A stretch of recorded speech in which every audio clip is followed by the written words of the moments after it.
Vamos explorar um pouco mais o princípio de Stevin, né, e algumas de suas consequências e aplicação, para que a gente entenda bem desse assunto tão importante da hidrostática. Dá só uma olhada aqui, né, na nossa lousa. Hoje o assunto principal será vasos comunicantes. Então, dá só uma olhada aqui nesse recipiente. Né? Eu tenho um recipiente e eu vou colocar aqui nesse recipiente um certo fluido. Quer imaginar água, por exemplo? Né? Então eu vou colocar nesse recipiente água. Tá lá. Nós já aprendemos na aula passada a calcular o valor da pressão no interior desse fluido. É o próprio princípio de Stevin, né? Eu vou colocar aqui, né, um ponto, né? Então vou marcar aqui, ó, um pontinho.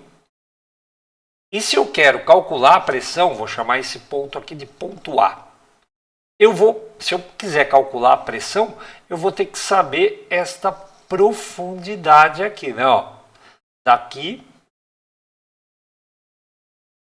até aqui. Esta profundidade para mim é muito importante. A gente chamou isso daqui de H.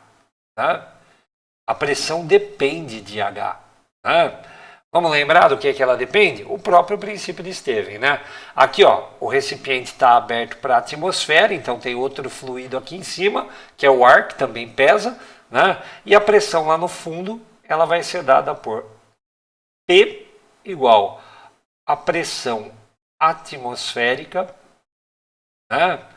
Mais 1D vezes G vezes H, que nada mais é do que a pressão da coluna de fluido que você está pensando aí.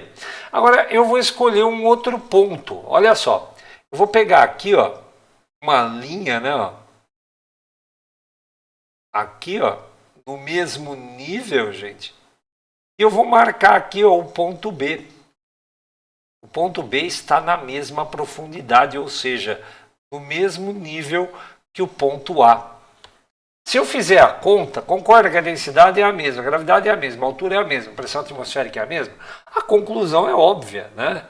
A conclusão é que a pressão, né, do ponto A, PA, é igual à pressão do ponto B.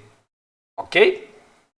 Então a gente costuma dizer assim, ó, dois pontos que estão no mesmo nível, no mesmo líquido, têm a mesma pressão. Ok? Vamos aplicar isso então no tal do vaso comunicante. Olha só o que é um vaso comunicante. Nada mais é do que um tubo que tem esse formato, esse jeitão aí, ó. E aí, né, para fazer a experiência, a gente começa a experiência, né, colocando aqui embaixo, ó, despejando um líquido aqui nesse tubo. Né? Então vou despejar aqui um líquido. Olha só. Vou preencher aqui o nível, né? Tá aqui também, ó. É normal quando você só coloca um fluido que ele guarde, né? Que a relação das alturas aqui é a mesma, correto? Então ele vai ficar naturalmente aí no mesmo nível do lado direito e do lado esquerdo. Eu vou pintar a figura para destacar, né? Então nós estamos aqui, ó. Tudo bem? Colocamos um fluido ali e ele ficou no mesmo nível dos dois lados. Eu venho aqui agora, né, e eu completo, né? Eu completo com um outro líquido, tá? Um outro líquido aqui, ó. Só um minutinho, né? Vou completar com outro líquido. E digamos, né? E digamos que, né, depois de eu ter completado, né, com outro líquido, o nível aqui fique assim, ó. Olha só.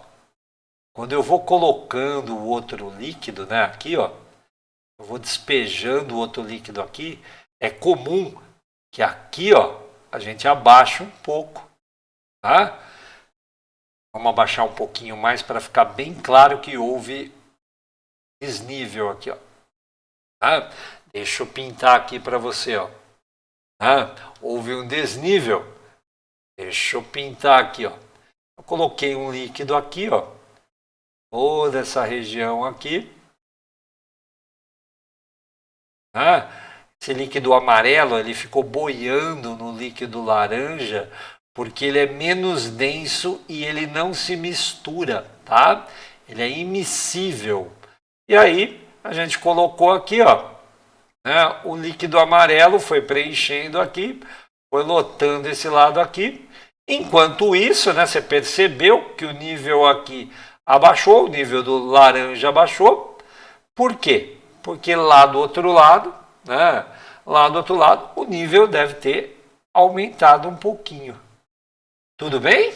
Tá clara essa experiência? Você está demorando um pouco aqui para eu pintar, mas eu quero deixar bem claro para você o que acontece. Então, eu estou colocando aqui nesse vaso comunicante 2 líquidos, um mais denso que o outro, e os dois são immiscíveis, né? E a figura que resulta é essa.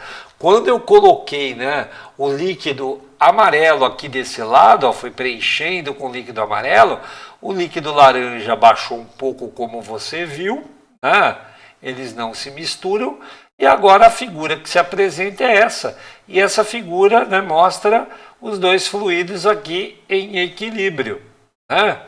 O que eu posso concluir a respeito disso? Né? Qual é a conclusão que eu posso tirar disso usando, né, o princípio de Steven? Então, olha só o que eu vou marcar aqui. Ó. Vou escolher um ponto bem aqui, ó, na interface, né, da divisão aqui dos dois líquidos. Só que perceba, esse ponto está dentro do líquido laranja, tá? E eu vou aqui, ó, puxar uma linha para mostrar para você, né, um ponto que tem o mesmo nível que aquele primeiro e está no mesmo líquido. Tudo bem? Esse daqui é o A e esse daqui é o B. Qual é a conclusão que eu posso tirar? Isso. Se está no mesmo líquido, está no mesmo nível, tem a mesma pressão. Agora vamos colocar alguns valores aqui para você entender. Vamos dizer que o líquido amarelo, né, ele seja chamado aqui por nós de líquido 1. Ok? Então, esse daqui é o líquido 1.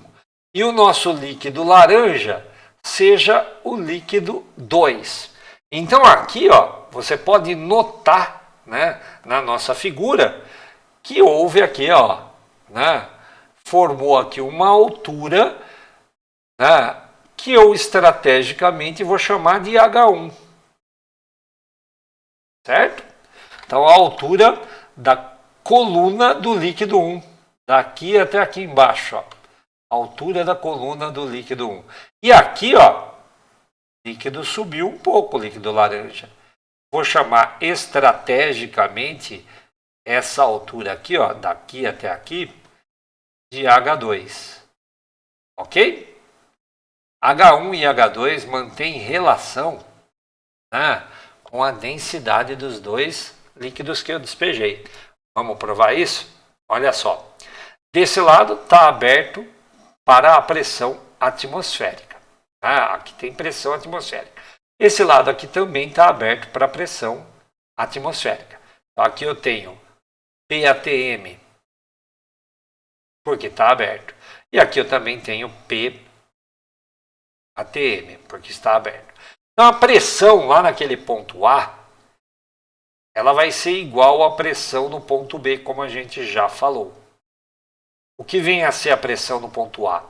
Vem a ser a pressão atmosférica mais a pressão da coluna de líquido amarelo, que seria escrita por D1 vezes G vezes H1. Isso daqui terá que ser igual à pressão atmosférica, afinal de contas, do outro lado está aberto também, mais um D2 GH2. Se você observou, eu tenho pressão atmosférica dos dois lados. Eu posso mandar embora aqui a pressão atmosférica e a pressão atmosférica. Depois que eu mandei a pressão atmosférica embora, né, ali cancelei, eu posso também mandar aqui, ó, a gravidade desse lado, a gravidade do outro lado.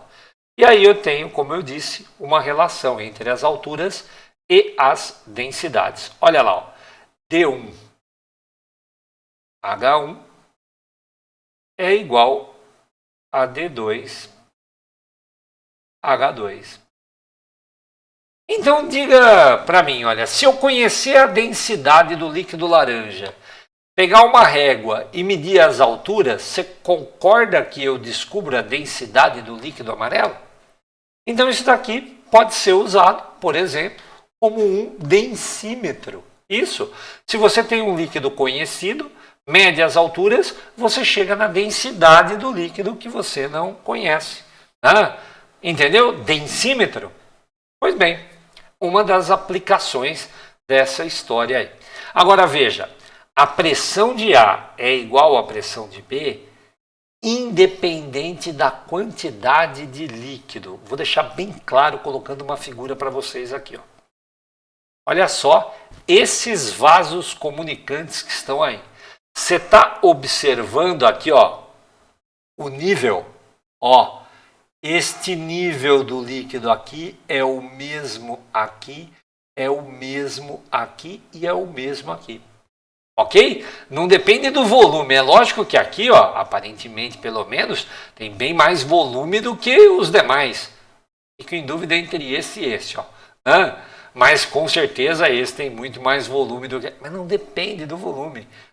Inclusive, ó, se você quiser marcar um ponto ali, se você quiser marcar um ponto no interior de qualquer um dos tubos, vamos marcar aqui, ó, por exemplo, ó, bem aqui, ó. Se você vier aqui e calcular essa pressão, puxa aqui, ó, bem no mesmo nível, a pressão aqui vai ser igual. Bem no mesmo nível, ó, a pressão aqui, ó, vai ser igual. Bem no mesmo nível, a pressão vai ser igual, porque a pressão depende apenas da profundidade e da densidade. Como é o mesmo fluido em todos os tubos aí desse vaso, a pressão será igual. Então, pontos de mesmo nível no mesmo líquido têm a mesma pressão. Tá ok? Vamos dar agora uma outra aplicação para isso. Vamos falar de um instrumento bacana chamado manômetro. Olha só isso daqui, ó. Manômetro de tubo aberto. Como é que eu faço aqui a experiência? Normalmente aqui, ó, desse lado, a gente deixa aqui um gás, confinado aqui. E por que que esse gás, ele fica confinado aí? Porque nós colocamos um líquido aqui, ó, um líquido aqui, ó. Vamos marcar aqui, ó. Deixa eu pintar a figura do manômetro. Vou colocar o líquido, deixa eu pintar aqui. Assim, ó. O líquido está aqui, ó. Tudo bem? O líquido está aqui dentro, ó. Observa que desse lado aqui, ó. Desse lado aqui, o líquido não está no mesmo nível. Por que que ele não está no mesmo nível? Tenta entender. Porque o gás está exercendo uma pressão, que está fazendo esse lado do fluido ficar com uma altura maior. Tá? Então a pressão do gás nessa situação, ela é maior do que a pressão atmosférica. Sabe por quê? Olha só. Aqui, ó, o tubo está aberto, certo? Então aqui, ó, nós temos a pressão atmosférica, EATM. E aqui, ó, bem nesse pontinho, ó, nesse daqui, ó, que ainda está dentro do líquido, mas está na interface, tá? Entre o líquido e o gás. Se eu puxar aqui, ó, o mesmo nível lá, eu vou ter esse ponto aqui, ó. Esse eu posso chamar de A esse eu posso chamar de B. E qual vai ser a conclusão dessa relação? De novo, PA igual ao PB. E se o PA é igual ao PB, como é que eu faço a conta? Do lado A, ó, eu escolhi bem na superfície, porque aqui eu tenho a pressão do gás. E do outro lado, o que eu tenho? Eu tenho a pressão atmosférica, só que ela sozinha não conseguiu equilibrar com a pressão do gás, e a gente tem aqui uma altura deste líquido aqui. Vou chamar isso daqui de H. H é essa altura, daqui até lá embaixo. Então eu tenho que computar aqui na pressão do gás mais um D vezes G vezes H. Normalmente, a gente utiliza aqui um gás de densidade conhecida. Nós vamos vir aqui com uma régua, medir a altura e, de posse da altura, da densidade do líquido que eu estou usando, eu tenho a determinação da pressão do gás. Então, a pressão do gás ela pode ser calculada por essa expressão, que nada mais é do que a relação de Stevens numa aplicação diferente. Tá claro isso para você? Espero que essa aula tenha ajudado a entender algumas circunstâncias aí bacanas do princípio de Stevens. Eu vou fazer alguns exercícios e você vai entender tudo direitinho à medida que os exercícios vão passando. Espero que você tenha gostado, espero que você tenha entendido.